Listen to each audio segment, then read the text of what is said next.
Back here on the floor of Comic-Con 2015 here in San Diego. I am at the, I'll call it a spot. It's taken up a huge chunk of the floor for Funko, and I'm talking with Mark, the director of marketing, right? That's right. Now, Funko seems to be the thing this year. Everybody's trying to get over here. The lines are insane. You guys are constantly closing early because of the sales of everything selling out, and you got to divvy it out per day, what have you. What's with the big boom for Funko all of a sudden? It's built up over the last couple of years. I don't know if it's all of a sudden as much as it's just kind of built popularity as we've gotten more and more licensed. I mean, when you have Star Wars and you add Marvel, and now we've added Harry Potter and Doctor Who, there's just so many licenses for a variety of different fans. It's just expanded and gotten that many more people interested in it. Right. Well, I got to tell you, especially all the newer ones that you're putting out here, I've been seeing all these people, at least, and especially on preview night, but especially on preview night, these huge blue bags that say Funko Pop, and these short dudes carrying like 2 or 3 on each shoulder, just kind of waddling back and forth, weighing themselves out as they bounce their way out of the convention. Yeah, a lot of people go in there and just kind of say, one of everything, please. I mean, we have a limit of 1 per person, but some people will go in and buy 1 of everything they can. So collectors really like it, and people like the exclusives as well that you can only get here. I mean, obviously we sell a lot of product that's available all over the world, but the stuff that we're selling here is only available here, so people want to grab it while they can. Well, remind me to talk to you later about the Doctor Who figure with him holding the Cyberman head. All right. But look at the line. I mean, it's almost Disney-esque the way the lines are here. They're I think it's about 5 deep, and they're doing the zigzag going from where your booth is here all the way down to the emergency doors. Yeah, it's pretty huge. We actually moved to a ticketing system as well because they were near riots in the morning the first couple of days. So today we gave out tickets and said you can't even get in line unless you get a ticket. And I think the tickets were gone for the whole day in about 15 minutes. I remember on preview night, the floor opened at 6 o'clock. By 6:30, you're already announcing that you're closed. Pretty much. A lot of angry people. Yeah, it's not that we're closed. It's just that the lines are full, and by the time we move through the whole line, then we'll be closed. Right. But yeah, our stuff is divvied up per day, and we only have a certain amount of stock each day, and when it's gone, it's gone. What are the new exclusives that you have here at the con, and what's been the biggest seller? We've got too many exclusives to mention, but I will tell you the ones that I think are probably the hottest. Definitely Batman vs. Superman 2-pack. It's the first toy to come out from that new Zack Snyder movie. Very, very popular. Those are kind of gone in an instant. I think people definitely like the 11th and 12th Doctor exclusives. Our Jaws action figure is really, really popular as well. And then it seems like the characters from Inside Out and the Minions are very popular. And Regina, we have the first pop from Once Upon a Time. So it's the first one that we've done from that show, and their fans kind of came out in droves and have been snapping her up. So you now are realizing that Once Upon a Time is yet another gold mine for you to farm. Well, I don't know. It's yet another gold mine for ABC to farm. We're just good partners. Okay, fair enough. Are you a collector yourself? Absolutely. Yeah, I mean, that's what Brian likes to hire at Funko is he wants fans. He wants people who are really into the product. And so, yeah, my house is covered in Funko, and not just that, Hasbro, Sideshow. I collect a lot of different things. Yeah. Now, are they in or out of the box? I'm an out-of-the-box collector. I feel like they got to breathe. And you know, these sculptors, they work hard on the backs of the figures, too. You want to see the whole thing. Do you save the boxes in case something comes on and it's like, I got to put it back in the box? Yeah, I do keep them around. I keep them around where possible. My first introduction to at least Funko Pop, not Funko itself, but the Funko Pop stuff was years ago. I saw the Simpsons line come out. It was just 4 figures, and I'm a huge Simpsons fan. So I was like, oh, that's kind of cool. I don't have those. I bought them. Sure. And I don't think Funko Pop had really hit that fever pitch yet of where everybody was like, anything that comes out, I need to have the entire set of everything. Right. So I have it. It's sitting at home. And as time was going on, I was seeing online a lot of the Facebook pages and boards and things like that. People are looking for these Simpsons figures. I didn't realize, I'm not selling them, but I didn't realize the demand for these things and the insane value that they're putting on these things, especially like on eBay. Mm-hmm. Yeah, I mean, once we've kind of processed through a line and it's kind of hit its retail stride, then we quote unquote retire them and they go into our vault, we call it, and then basically that shoots up the skyrockets the demand on the secondary market. Now sometimes we bring things back out of the vault. We usually change the packaging then so collectors don't feel like that they've been robbed because something gets reintroduced to the market. But we do that pretty selectively. But I do think that there's an issue of kind of trying to keep that balance so the early collectors feel like that they're collection is rising in value, but we also want somebody who starts collecting today to be able to get some of those older figures. So we do unretire stuff every once in a while. Well, let's talk about the collectors for a second, because there's a lot of people here that are true fans of certain franchises and ones that you guys provide. How do you guys deal with the fact that, at least in the early days, maybe even today too, but in the early days of the con, that it's all these retailers that are just pushing the way, buying everything they can, and then they're flipping it for 2 or 3 times the price? Yeah, I mean, it's kind of a balancing act, because obviously they have the right to buy things too. But what we try to do here at our line is we didn't sell to any exhibitors on Wednesday, preview night.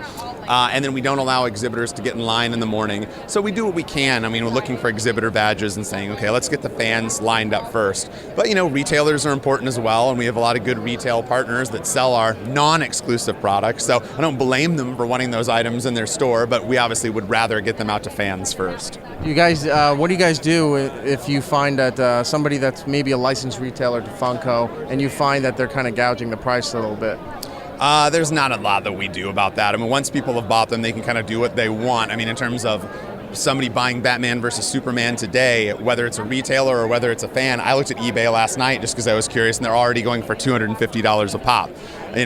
Pun intended. But that's not something that I would particularly pay for that product. But if people don't have a chance to get to Comic-Con, I mean, that's the one thing about the secondary market, is that if you can't travel here, then you still get a chance to buy it on eBay. And I suppose if people are gouging, the prices, and the prices are a little exorbitant, then I would say maybe don't pay that much and stick to your guns, and the prices will come down a little bit. But you don't want to completely curtail the secondary market, because again, even me, when I wasn't working here, I didn't get to come to Comic-Con, and I would go to eBay and buy the Loki pop from the movie that I didn't get a chance to buy, and so I think it has its place. Okay. What do you guys actually have a concern about? Because you have all these licenses and you're putting out so much that maybe that there might be some overkill. Yeah, absolutely. I think we try to manage it for careful growth. I mean, you'd be surprised in terms of the amount of times we say no, that, we're not interested in doing that license at this particular time. Starting slow. I mean, even if you look at Harry Potter, we've got like an initial line of like 6 figures, and we're not doing every single character from the movie. Doctor Who, we released like 4 doctors and a couple of villains. We start slow, see how things are doing. I don't think it's bad to have a breadth of licenses, because again, it lets somebody who's into sports buy NFL, lets somebody who's into Star Wars buy Star Wars, and so on. But sure, I mean, we want to make sure that we don't just flood the market with things. We also have other products besides Pop. We have our 70s style action figures, which are called Reaction. I love the Reaction. Yeah, they're great. And so I think that's the key, is that we're going, okay, well, let's look for other fans that like other things, so it's not just Pop. We don't just want to flood the market with Pop. We want to create new products that people like. I think our fabrications, which are kind of the stuffed animals, are really cute. Reaction's been really popular. We've got Vinyl Idols, which are the Ghostbusters figures that I'm pointing in a terrible radio interview, that are up in the corner over there, and they're great statues of Bill Murray and Dan Aykroyd from the movie, and they're fantastic. And it's a little bit more of a collectible than maybe, and a little bit higher price point than Pop. So we just, point being, we're trying to expand and have multiple things that you could collect from Funko, and not just have Pop all over the place. The Reaction figures, which I kind of took as sort of an homage to the old Kenner style figures. I finally found Jimmy from Pulp Fiction, and that's sitting on my desk. I love it. Nice. Yeah, the Reaction figures are really cool. I think the idea is to either release action figures from movies that never got them, so something like Big Trouble in Little China, or do something newer in a retro style, so Serenity, Buffy, things like that. And the Jaws action figure is one that's been flying off the shelves here this Comic-Con. People seem to really like it. I think they're a great style, and it's a low, affordable price point, so it's a lot of fun. The Reaction figures also, they're so simple. I'm not going to say there's not much to it, because the artwork for the card and everything, you can see there's a lot of thought and care put into that stuff. But when you buy these things, you have them on your desk, it's like, that's the one I don't want to take out. Like the Funko Pops, I'll take out of the box, but that's the one I don't want to take out. I kind of thumbtack it up there because I like looking at the artwork with the Reaction figure. I do too. I think I'm an open box guy, except when it comes to those action figures, and I'm kind of the same way. I like to pin them up on the wall because I do like the card backs too. I think they look great. Good. I'm glad I'm on the same wavelength. Absolutely. Anything coming up for the holiday seasons?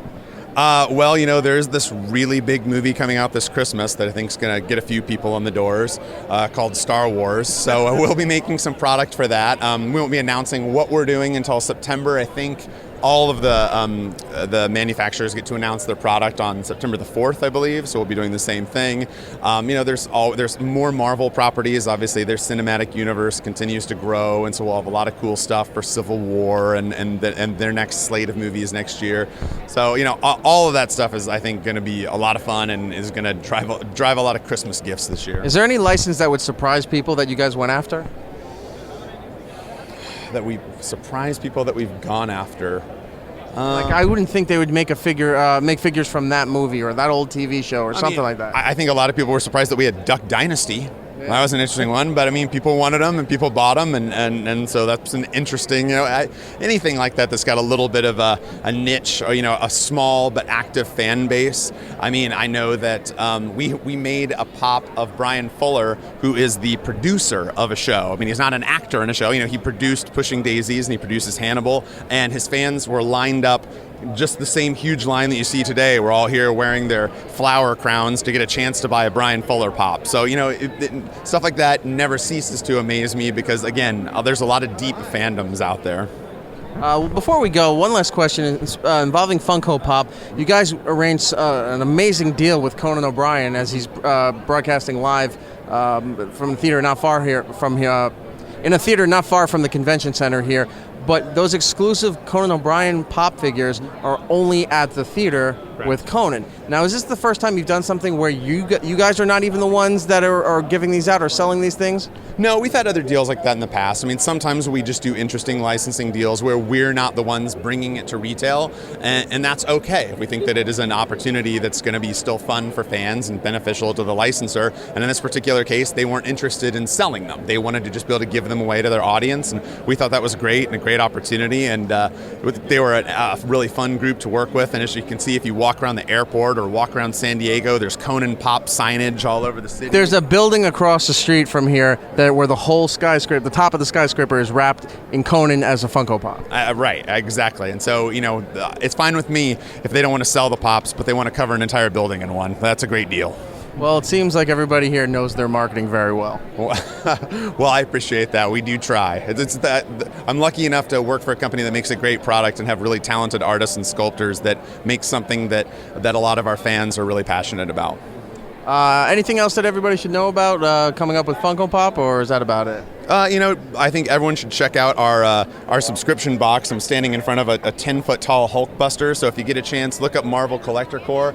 It's a product that we partnered exclusively with Marvel. It's all Funko stuff, but all Marvel. You can go online and pick that up. And then we also is it a blind box? It is a blind box. I can tell you what's in the earlier blind boxes, which is we had this Hulkbuster inside of it and a T-shirt and patch and a pin, and then we just did an Ant-Man one in conjunction with the movie, which had the world's smallest bobblehead. He's about an inch tall.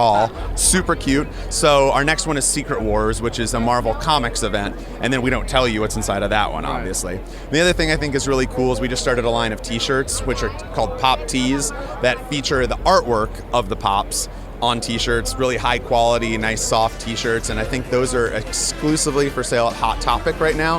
Definitely check those out if you like our artwork. We're here at the Funko Pop Mecca, I'll just call it here, at the San Diego Comic-Con at the Convention Center here. Mark, thank you so much for your time. Absolutely, thank you, anytime.